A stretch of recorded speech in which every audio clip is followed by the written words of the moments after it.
डोल जी ने खड़े होकर कहा भैया मैं बोलने लायक तो हूँ नहीं। चार चार बच्चे होते हैं, पशु की तरह खुल गया, रिश्ते तोड़ दिए। मंच पे बैठे हुए इन लोगों का हौसला उतर उतर बुलंद होता जाएगा। हमारे एमएलए को देख लीजिए, एमपीओ को देख लीजिए, समाज की मर्यादा को तार तार करने के लिए उतारू हो गए। ये मौका आपको दिया जा रहा है, जाकर के जूते साफ करते हैं। श्रद्धेय श्री स्वामी रामानंद जी आचार्य जी महाराज, अभिन्न आत्म सनय श्री स्वामी बालकृष्ण जी, सदानंद जी, फलोदी के लाडले विधायक श्री पब्बाराम जी, लोहाट के लाडले विधायक श्री कृष्णाराम जी,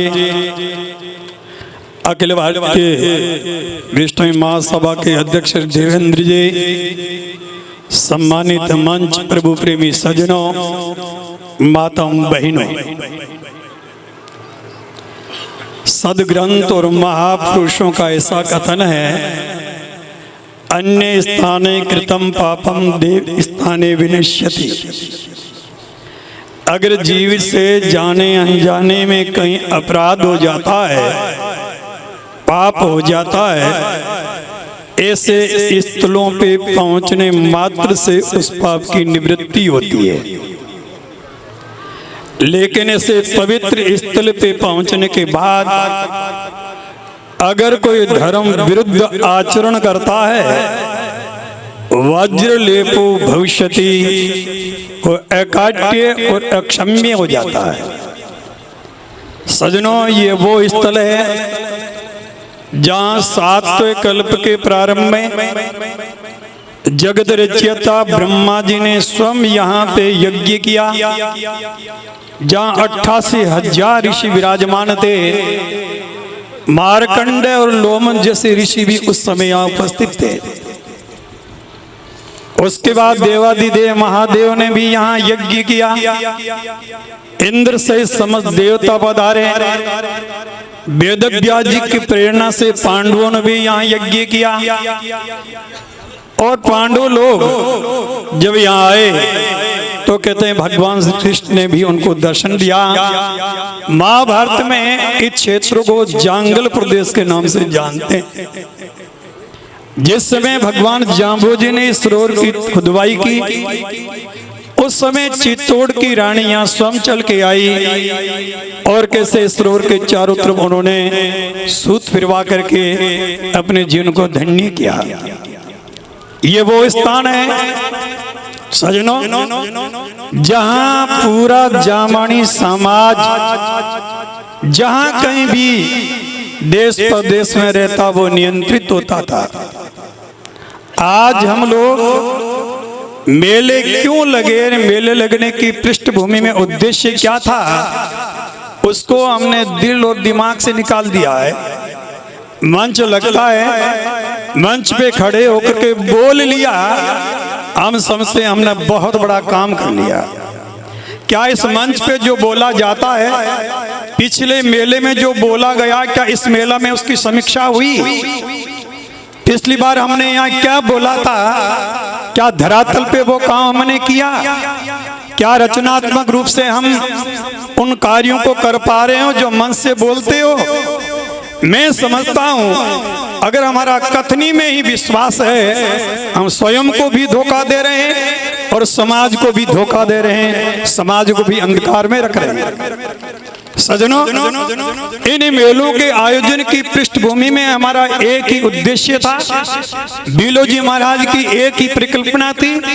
इन मेलों में समाज के मंच पे समाज का धार्मिक लेखा जोखा प्रस्तुत किया जाए। किस किस क्षेत्र में किन किन लोगों ने मर्यादा का अतिक्रमण किया, किन किन लोगों को दंडित किया, किन किन लोगों को समाज से बहिष्कृत किया, और समाज की मर्यादा की अवहेलना जो करता, यहाँ जो निर्णय होता वो पूरे समाज में लागू होता था। वहां कोई मुंह खोलने की हिम्मत नहीं करता था। इन मेलों का ये उद्देश्य था। आज हम लोगों ने केवल तुष्टिकरण नीति को अपनाया। हम मुंह मियां मिट्ठू बनकर के एक दूसरे के प्रिय बनना चाहते हैं। ये स्वयं के साथ में न्याय हो रहा है, और आने वाला समय और आने वाली पीढ़ी आपको माफ नहीं करेगी। इसलिए आपको सचेत होना है, सावधान होना है। आज समाज के अंदर कितनी प्रकार की कुरीतियों ने प्रवेश किया है, कितनी प्रकार की बुराइयों ने अपनी जड़ जमाई है। भस्मासुर की तरह हर दरवाजे में मौत दस्तक देने के लिए तैयार है। क्या उसके बारे में समाज ने कोई कठोर निर्णय लिया है? हम बोले, ताली बजाए, चल दिए। ये किस लिए क्यों समय बर्बाद कर रहे हो? क्यों खुद का समय बर्बाद कर रहे हो? क्यों समय समाज का बर्बाद कर रहे हो? अगर हमें निर्णय ही नहीं लेना है, अगर हमें क्रियान्वित ही नहीं करना है। अब मूर्तियों की बात चल रही है। जाम्बोज ने मूर्ति का खंडन किया है और पीपासर में भगवान विष्णु की विराट मूर्ति लगी थी। ट्रैक्टर के पीछे टोचिंग करके खींच करके उस मूर्ति को टुकड़े टुकड़े किए। वो कौन सा समाज था? और यहाँ मूर्तियों के गीत गा रहे हो। परमात्मा की मूर्ति को ट्रैक्टर के पीछे टोचिंग करके जब तुमने टुकड़े टुकड़े किए, क्या परमात्मा से भी इंसान बढ़ के होता? सजनों, हमें धर्म में विश्वास नहीं, हमें मर्यादा में विश्वास नहीं। हम ये किसकी चमचागिरी करें? क्यों लोगों को बनाने की चेष्टा करते हो? अगर मूर्ति बनानी है, किसी क्षेत्र में बना करके लगाइए। तीर्थ स्थलों पे मूर्ति नहीं, जाम्बोज की मूर्ति नहीं, इंसान की मूर्ति। सजनों, मूर्ति के पीछे कितना विवाद हुआ आप जानते हो। हम ये परंपरा तो शुरू कर देंगे, लेकिन इस परंपरा को रोकना तुम्हारे लिए बड़ा दुष्कर हो जाएगा। इसलिए सम्मान दिल में होना चाहिए। सम्मान तब होगा उनके पद चिन्हों पे चल गए हम समाज में वो रचनात्मक काम करें। रही बात मूर्ति की, और जाम्बा धाम, जाम्बा पंचायत, जाम्बा महान जाम्बा है। अटे निर्णय उड़ा कानी टालिया को बार बार आपा कोई बात करा बाबी ठीक नहीं है। महापुरुष चौधरी चरण सिंह की कितनी मूर्तियां लागूड़ी है, भीमराव अंबेडकर की कितनी मूर्तियां लागूड़ी है, नेहरू जी की कितनी मूर्तियां लागूड़ी है, और पटेल की कितनी मूर्तियां लागूड़ी है। तो आमने समाज में आपा बा मूर्ति कोई पूजा हरू थोड़ी लगवा क्या, बट जान दोग दवा नारियल चाड़, वो एक प्रतीक है कि इस महान आत्मा ने समाज के लिए बहुत कुछ किया था और एक यादगार, और वो भी मंदिर प्रांगण में नहीं लगे। तो आप शहीदा की लगाओगे, शैतान सिंह जी नहीं लगी आप मूर्ति, शैतान सिंह जी की मूर्ति की आप पूजा थोड़ी करा, नहीं करा। वो एक शहीद को सम्मान है। और आमने किताब नेता है, 4-5 गिवड़ा है, 4-5 हर वे तो 4-5 लगा दो। एक प्लॉट ले हाथों 2 बीघा मां लगान गार्डन लगा दो, ओ अगरो काम हो। बट कोई पूजन को काम नहीं। इन वास्ते गुरुजी भी मैं निवेदन करूं और आप लोगों को निवेदन करूं कि परंगाणु बार अगर मूर्ति की परमिशन है तो हगड़ाई लोग हाथ खड़ो करो। राम सिंह जी सम्मान वास्ते उन्होंने बहुत कुछ किया है। तो परंगाणु बार आ कमेटी और दोनों सरपंच जगह मेले के नेड़े नेड़े नहीं हुए, और आपकी जमीन की कोई आदान प्रदान कर परूं और लगावे तो लगाने दो। बार बार आप भी महापुरुषों का अपमान करना ठीक नहीं। इस समाज के अंदर वर्तमान के अंदर एक बहुत बड़ी दुविधा है। ये एक क्षेत्र की बात नहीं है, ये एक जिले की बात नहीं है, एक राज्य की बात नहीं है। आज विश्व समाज के अंदर पहले तो लाड कोड में बचने में बच्चों के रिश्ते करते हैं, पर कल अगर बेटी थोड़ी सी कम पढ़ी लिखी रह गई, बेटा कामयाब हो गया, मन में आया, पशु की तरह खुद गया, रिश्ते तोड़ दिए। 4-4 बच्चे होते हैं, थोड़ी सी अनबनी हुई और संबंध आपने विच्छेद कर दिया। ये बेटी किसी की हो सकती है, बहन किसी की हो सकती है। क्या समाज इस पीड़ा को समझने की कोशिश कर रहा है? क्या ऐसे अपराधियों को समाज दंडित करने का दुस्साहस कर पाएगा? क्या समाज में ये निर्णय लेने की हिम्मत है? अन्यथा क्यों किसी को मूर्ख बनाते हो? इन भीड़ को इकट्ठा करके बोलने के लिए यहाँ पे बैठे लोगों का हौसला तब होता जब आप कान खोल करके सुनते हो। आप लोगों में यह मादा होना चाहिए। पिछली बार आपने बोला था, क्या धरातल पे उसको करके आपने दिखाया? अन्यथा सदन बोलने की हिम्मत मत करना। यहाँ पे ये जब तक नहीं बोलोगे, मंच पे बैठे हुए इन लोगों का हौसला उत्तरोत्तर बुलंद होता जाएगा और तुम्हें हर बार मूर्ख बनाएंगे, हर बार तुमसे तालियां बजवाएंगे, हर बार अपना मान सम्मान करवाएंगे। ये तब होगा यहाँ उन्हीं को बैठना चाहिए जो समाज की चर्चा करे, समाज के लिए लड़ने के लिए तैयार रहे, समाज मर्यादा को बचाने के लिए हम संगठित होकर के आगे बढ़ेंगे तो समाज का हित होगा, समाज की मर्यादा बनी रहेगी। अन्यथा सज्जनों उन लोगों को याद करो। अब संगठनों की बात करें, आयोग की बात करें, ये स्वामी रामानंद जी वहां मौजूद थे। तत्कालीन राजस्थान के मुख्यमंत्री भीमसिंह शेखावत सूरतगढ़ के अधिवेशन के अंदर बोले थे, विश्व समाज वन और वन्यों से संबंधित कोई भी नियम बना करके दे दे, राजस्थान सरकार में मैं लागू करूंगा, कोई भी सत्ता आएगी उस नियम को बदल नहीं पाएगा। लेकिन तत्कालीन समाज के जो जिम्मेदार लोग थे उनके कान पे चींटी नहीं रहेंगी, क्योंकि उनकी विचारधारा कांग्रेस की थी, बोलने वाला बीजेपी के था।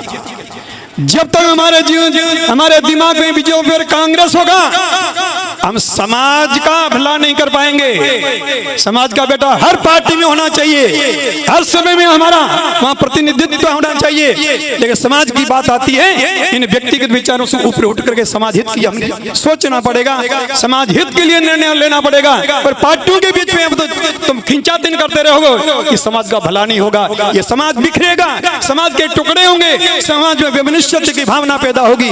इसलिए समाज की बात आती है, इन पार्टियों को भूल जाइए, व्यक्तिगत मतभेदों को भूल जाइए, इनसे ऊपर उठ करके समाज के बारे में चिंतन कीजिए। मैं जो कुछ बोलता हूं बेशक किसी को तकलीफ होती जो आंखों से देखता हूं और जो मेरे पास प्रमाण होता तब मैं बोलता हूं।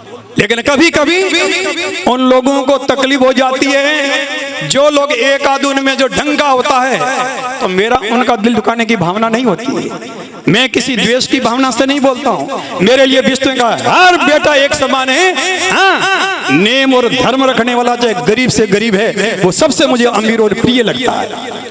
सज्जनों, मेरा आप लोगों से आग्रह है और समाज की जांबा कमेटी विशेष रूप से इसका उत्तरदायित्व ले।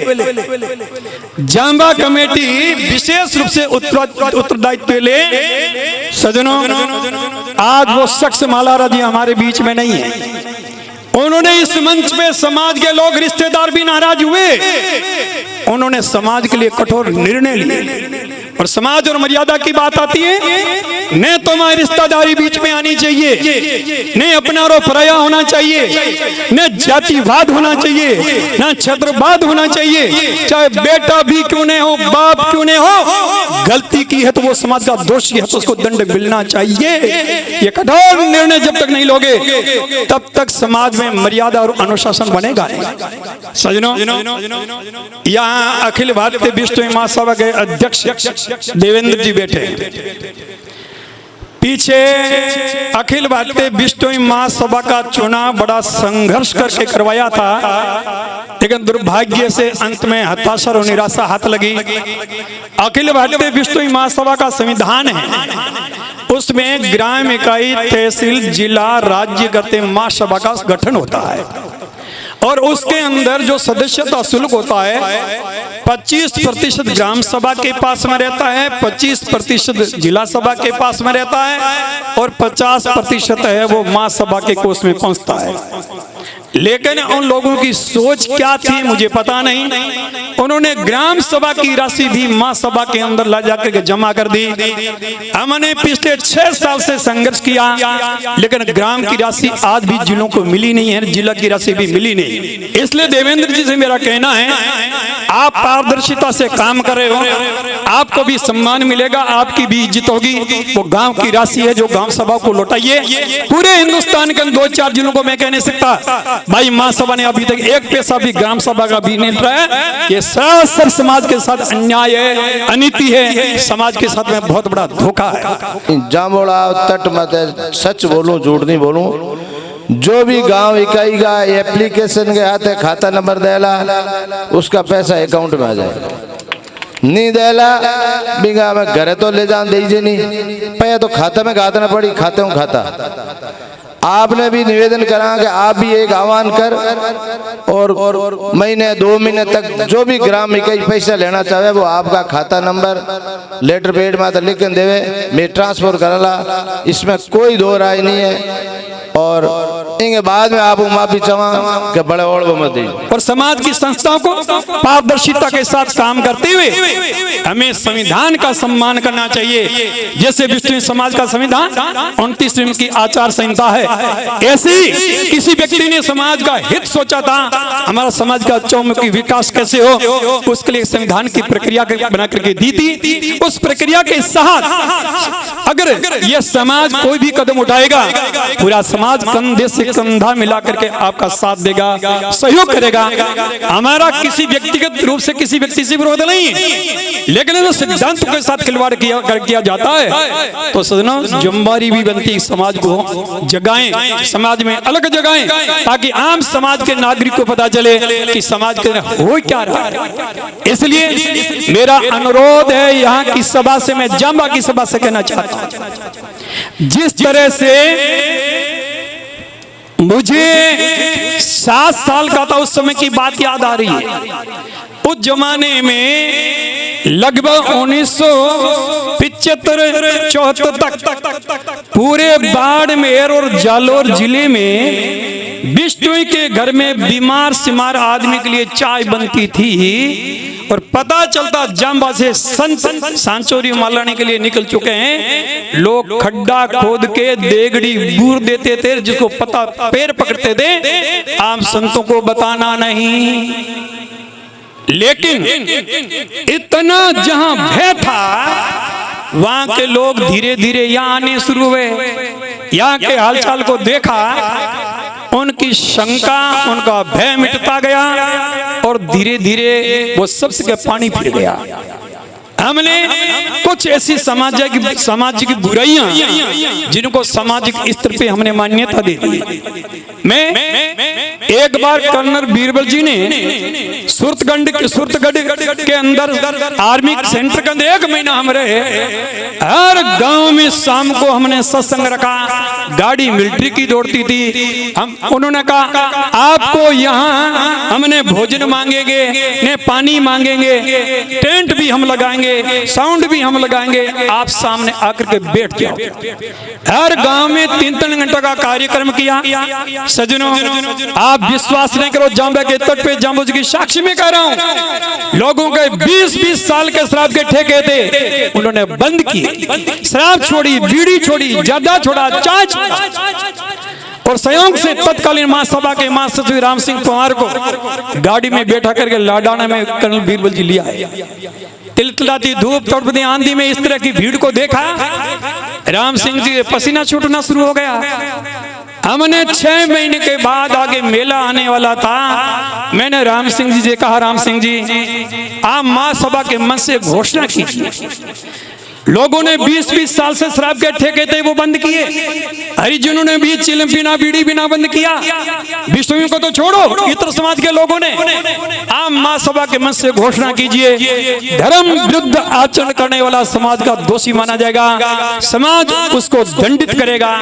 एक बार घोषणा करके देखो, और 6 महीने में क्या प्रतिक्रिया आती है।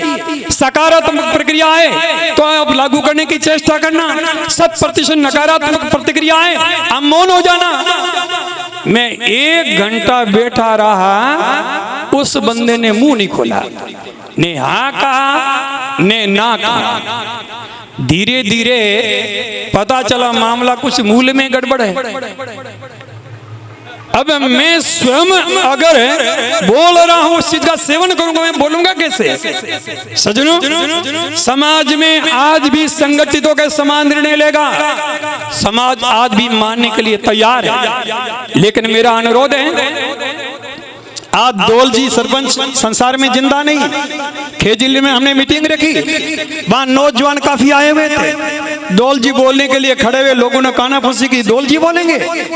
दौल जी ने खड़े होकर कहा भैया मैं बोलने लायक तो हूं नहीं, क्योंकि मैं अफीम खाता हूं, लेकिन मैं नौजवानों से ये कहना चाहता हूं, हमने जो गलती की वो गलती सज्जनों आप मत करना, नौजवानों आप नहीं करना, नहीं तो हमारी तुम्हें पछताना पड़ेगा। हम तो किसी तरह से पार कर गए, तुम्हारे लिए कठिन हो जाएगा।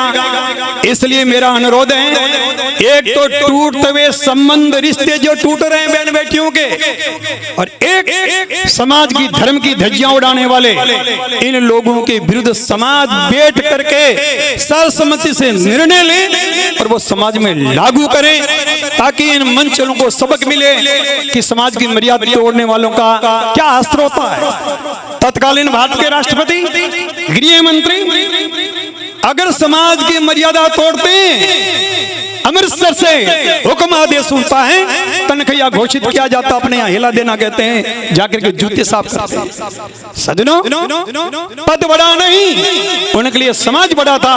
और ज्ञानी जेल सिंह जी ने जाके जूते साफ किए, बूटा सिंह ने जाके जूते साफ किए, वो समाज का सम्मान करते थे, समाज के सामने पद को महत्व नहीं था।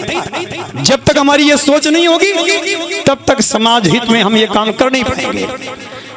अभी जो बात कही आपने वन और वन्य जीवों से संबंधित आयोग बनाने की, मैंने केंद्रीय जल शक्ति मंत्री श्री गजेंद्र सिंह शेखावत जी को, पबाराम जी साथ में थे, प्रधान जी भी साथ में थे, मैंने कहा जब वन और वन्य जीवों से संबंधित कोई भी नीति निर्धारण का कार्य होता है, तो जिस समाज ने मानव जगत का अद्वितीय इतिहास रचा, उस समाज का प्रतिनिधित्व वह हो, इस समाज की वो राय ली जाए, ताकि सही समय पे सही सदस्यों को चुना जाए, और करोड़ों रुपए पर जो केंद्र सरकार लगाती है, सही में उसका सदुपयोग हो, ये मार्गदर्शन विष्णु समाज दे सकता है। इसलिए आप माननीय मुख्यमंत्री प्रधानमंत्री महोदय से जाके व्यक्तिगत तौर पे इस बात को उनके सामने रखोगे, और उन्होंने आश्वासन दिया, समझ में व्यक्तिगत तौर पे जाकर के ये लेटर भी दूंगा और मेरी राय भी बतलाऊंगा, समाज की मंशा है वो भी उनके सामने प्रकट करूंगा। लेकिन सामूहिक रूप से आप लोग संगठित होकर के अगर आप मांग रखोगे, मुझे आशा ही नहीं बल्कि पूर्ण विश्वास है माननीय प्रधानमंत्री महोदय बहुत संवेदनशील हृदय के व्यक्ति हैं, और निसंदेह विष्णु समाज की भावना का आदर करेंगे, कदर करेंगे।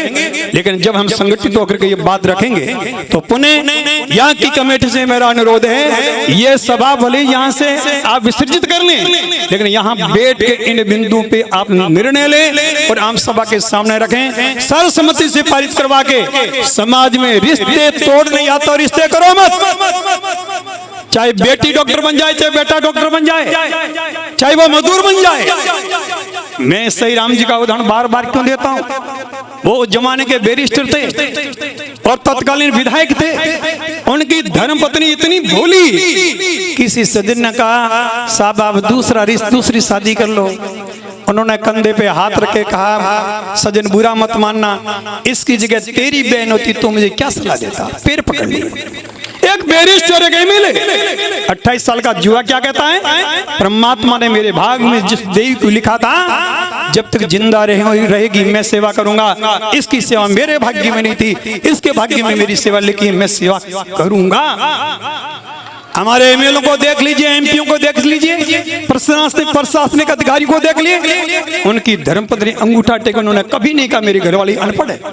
और आज इतने क्या तुम बुद्धिमान हो गए, समाज की मर्यादा को तार तार करने के लिए उतारू हो गए और समाज के मंचों में मुंह दिखाने की हिम्मत करते हैं। इससे बड़ी विडंबना और दुर्भाग्य क्या सकता है। सज्जनों, ये कठोर निर्णय जामबाग कमेटी को लेना है और साधु होने के लिए मैं आदेश कर रहा हूं आप लोगों को, और नहीं तो फिर हम भी तो आपकी तरह उतरेंगे, फिर उलाना मत देना कि हमें कहा नहीं था।